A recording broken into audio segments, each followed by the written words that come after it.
হ্যাঁ, আমি পথেই আছি, পথেই থাকবো। লড়াইটা পথে হবে যতদিন না আমরা ওইখানে পৌঁছতে পারছি, সেই লড়াই চলবে। আর কর্মীরাও লড়ছেন, তাদের সঙ্গে আছি, তাদের লড়াইয়ের সাথী আছি। তাই এখানে এসছি কুচবিহারের সবার সঙ্গে দেখা করতে।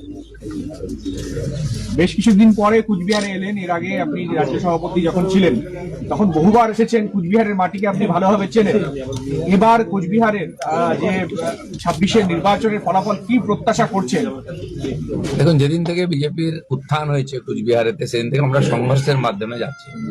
আমাদের বহু কর্মীকে হত্যা করা হয়েছে, অত্যাচার, কেস, হাত পা কাটা, বাড়ি ভাঙা, দোকান লুট। এখনো বহু লোক অন্য জায়গায় আছে, ঘর ছেড়ে চলে গেছে। তারপরেও এখানকার মানুষ আমাদেরকে সমর্থন করেছেন, এমএলএ দিয়েছেন, এমপি দিয়েছেন, পঞ্চায়েত একাধিক জায়গায় জিতেছি। তো সংঘর্ষের মাধ্যমে আমরা পরিবর্তন করার চেষ্টা করছি। কুচবিহারের মানুষও গতবারে খানিকটা করেছিলেন, এবারে পুরো পাল্টে দেবেন। সমস্ত এমএলএ কুচবিহারে আমরা এবারে জিতবো। দাদা, গতকাল হাইকোর্টের যে পরিস্থিতি তৈরি হয়েছে, শুনানি পর্যন্ত করা গেল না, এটা কি মনে করেন যেটা পূর্ব পরিকল্পিত ছিল, একটা বাধা তৈরি করা যাতে এটা না হয়? এই প্রথম কথা নয়, পশ্চিমবাংলায় কোনো কিছুই আজকে সিস্টেমে নাই, আর কেউ সুরক্ষিত নয়।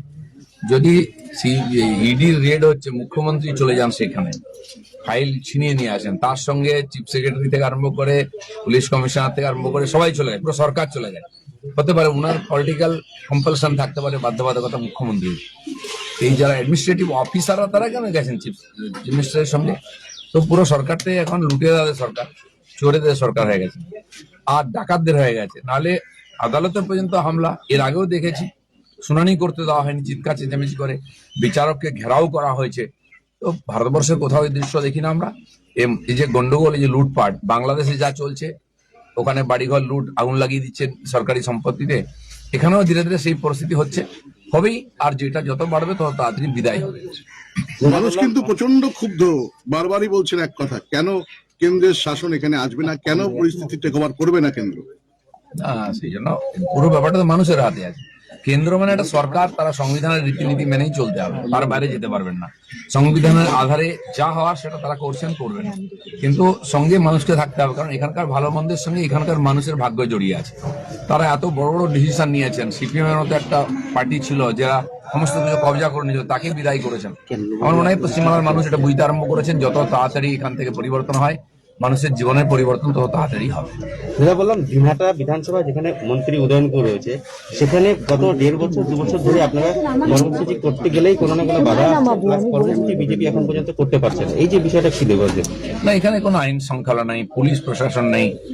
আমাদের পার্টির কাজ করতে গিয়ে বহু কর্মী মারা গেছেন, ক্ষতিগ্রস্ত, সর্বশান্ত, বাড়ি পর্যন্ত ভেঙে গুঁড়িয়ে দেওয়া হয়েছে। তার মধ্যেও পার্টির ঝান্ডা ধরে আছেন কর্মীরা। আজকে ওখানে কর্মসূচি করতে পারছি না বলে কাল করতে পারবো না, এরকম নয়। এরকম বহু অত্যাচারী শাসক ছিল। আপনারা 10-15 বছর আগের কথা ভাবুন কিরম ছিল, সেখানেও পরিবর্তন হয়েছে।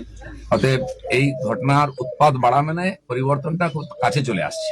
দাদা, 26-এর নির্বাচনে তৃণমূল 9 করবে বলে আশাবাদী রয়েছে, সেক্ষেত্রে বিজেপির লড়াইটা কিভাবে হবে? আমরা আমাদের জেলা করেছি 8-এর, আমরা 8টা জিতবো। সারা পশ্চিমবাংলায় এই অবস্থা আছে। আপনারা কুচবিহারে থাকেন বলে আমাদের মনে হচ্ছে খুব কষ্টে আছেন। কষ্টে সারা পশ্চিমবঙ্গবাসী আছে, তারাই পরিবর্তন করবে। আর বিজেপি অনেক বড় বড় এরকম কেল্লাকে ভেঙে গুঁড়িয়ে দিয়েছে। এটা আমার মনে হয় শেষ লড়াই পশ্চিমবাংলায় হবে নতুন ভারত গড়ার জন্য।